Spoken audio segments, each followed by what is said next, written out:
À l'aube de la rentrée scolaire, il y a un chiffre qu'on doit absolument vous rappeler. Un enfant sur 4 au Québec vit dans un ménage touché par l'insécurité alimentaire. Ce qui met une pression très, très forte sur la mission notamment du Club des petits déjeuners qui enregistre une hausse de 30 de la demande, 30 depuis les 2 dernières années. Julie Dernay est présidente directrice générale du Club des petits déjeuners. Bonjour. Bonjour, M. Dubé. Comment vous expliquez cette explosion de la demande? En fait, je pense qu'on l'explique par tout ce qu'on vit là, comme société là, dans les dernières années. On parle d'inflation, de coût des aliments, d'accès aussi aux aliments. Je pense que c'est la raison principale là, du fait que nos clubs sont de plus en plus fréquentés. Comment vous composez avec ça? Parce que, bon, on comprend qu'il y a des gens qui peuvent vous faire des dons, mais ça met une pression très forte sur vous pour tenter de trouver les denrées. Je veux dire, il n'y a rien de plus triste là, qu'un enfant qui ne mange pas à sa faim. Oui, effectivement, puis vous l'avez bien nommé d'entrée de jeu. Là, on parle d'un enfant sur 4 au Québec là, qui arrive le ventre vide, un enfant sur 3 au Canada qui arrive aussi le ventre vide. Donc, pour nous, au Club des petits déjeuners, c'est évidemment notre mission, c'est d'offrir un déjeuner nutritif à tous les enfants qui fréquentent l'école qui est desservie par le club. Alors oui, ça met une pression, effectivement, mais on a la chance, puis c'est à travers... C'est ce que je veux traduire aussi ce matin, c'est de dire, ben cette campagne qu'on lance présentement, c'est ça aussi, c'est de sensibiliser les gens au fait que le club a besoin de soutien. On a besoin de continuer d'offrir les déjeuners nutritifs. Et puis, on a aussi besoin de continuer de soutenir les écoles qui offrent les programmes. Ceci dit, là, présentement, au Québec, on est dans 670 programmes. On a quand même 160 autres programmes qui sont sur notre liste d'attente qu'on peut pas desservir pour l'instant parce que, justement, on n'a pas les leviers financiers pour pouvoir se déployer. Okay. Donc, il y a encore une grande demande.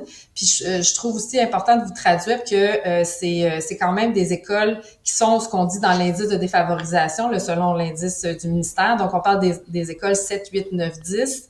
Donc, les écoles, les enfants qui en ont le plus besoin, les familles qui en ont le plus besoin.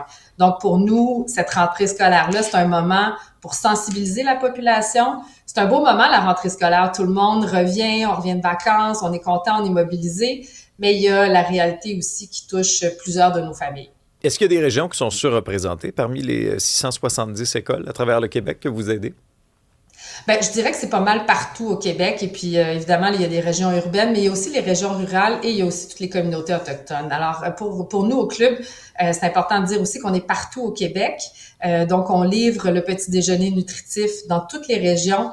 Et donc, on a besoin du support des partenaires des régions, on a besoin des supports des différents paliers de gouvernement et évidemment, tout le support là, de la communauté qui nous aide à offrir et à pousser à l'avant notre mission. En même temps, quand on regarde les chiffres du journal La Côte-Nord, Gaspésie, de la Madeleine, Saguenay, Lac-Saint-Jean, la demande, elle est très, très forte, surtout quand on pense à la densité de population versus le nombre d'abonnements, là, le nombre de ceux et celles qui vont au club. Il me semble que les chiffres sont alarmants. Oui, vous avez raison. Puis effectivement, ça fait partie aussi des régions qu'on veut déployer ou on veut desservir plus amplement, là, je dirais. Donc, évidemment, on a des écoles qui sont sur nos listes d'attente qu'on voudrait ultimement pouvoir offrir. Vous savez, la mission du club, c'est de pouvoir offrir un déjeuner nutritif à tous les enfants du Québec et tous les enfants du Canada, ultimement. Donc, nous, on est prêts à déployer le plus rapidement possible dans toutes les régions. Ça représente quoi un déjeuner nutritif? Alors, c'est basé sur les 3 piliers, je dirais, les plus importants. Là, on parle de la protéine, on parle de la céréale et on parle d'un fruit ou d'un légume. Puis, évidemment, c'est variable. Ce qui est intéressant aussi, c'est que pour nous, le club, c'est important de privilégier des producteurs du Québec, des producteurs du Canada. Donc, on y va aussi en fonction des saisons et de la disponibilité des différents produits. Mais qu'est-ce que ça vous dit quand même sur les finances de certaines familles québécoises? Tu sais, lorsque, par exemple, le simple fait de donner un déjeuner à son enfant devient impossible, devient un enjeu. Ben là, c'est tout le débat entre l'individuel et le collectif, là, je vous dirais, M. Dubé. Puis c'est sûr que, tu sais, moi, je suis une travailleuse sociale de formation, donc je l'ai vu, là. Tu sais, j'ai vu les difficultés. Je me suis promenée dans les différentes écoles depuis que j'étais au club. J'ai aussi visité plusieurs programmes à travers le Canada.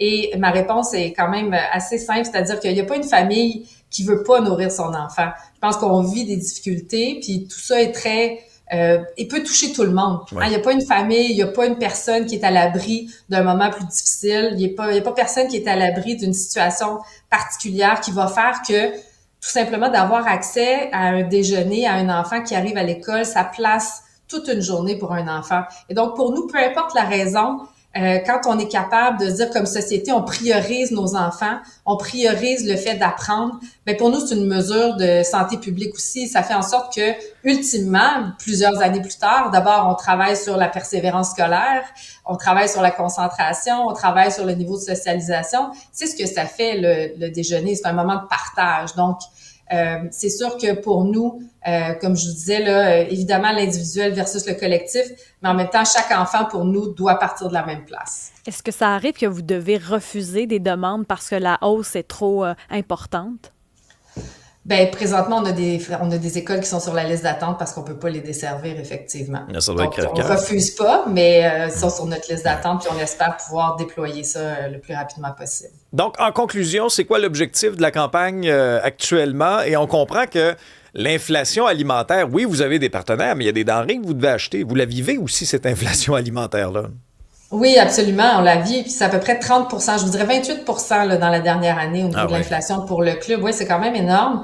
Ce qui nous aide, nous, c'est qu'effectivement, vous l'avez dit, on a des partenaires et on est sur toute la chaîne, donc du début de l'achat jusqu'à la livraison. Donc, ça nous permet aussi, vu qu'on achète en grande quantité, vu qu'on est sur la chaîne logistique et d'approvisionnement, ça nous permet de jouer aussi avec notre modèle. Donc, ultimement, on réussit.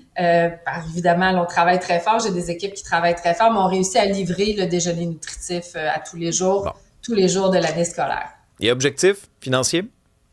L'objectif financier, c'est d'ouvrir toutes nos écoles qui sont sur la liste d'attente. On parle de 50 à 60 000, 50 à 60 000 par école, par année. Donc, c'est quand même un montant substantiel.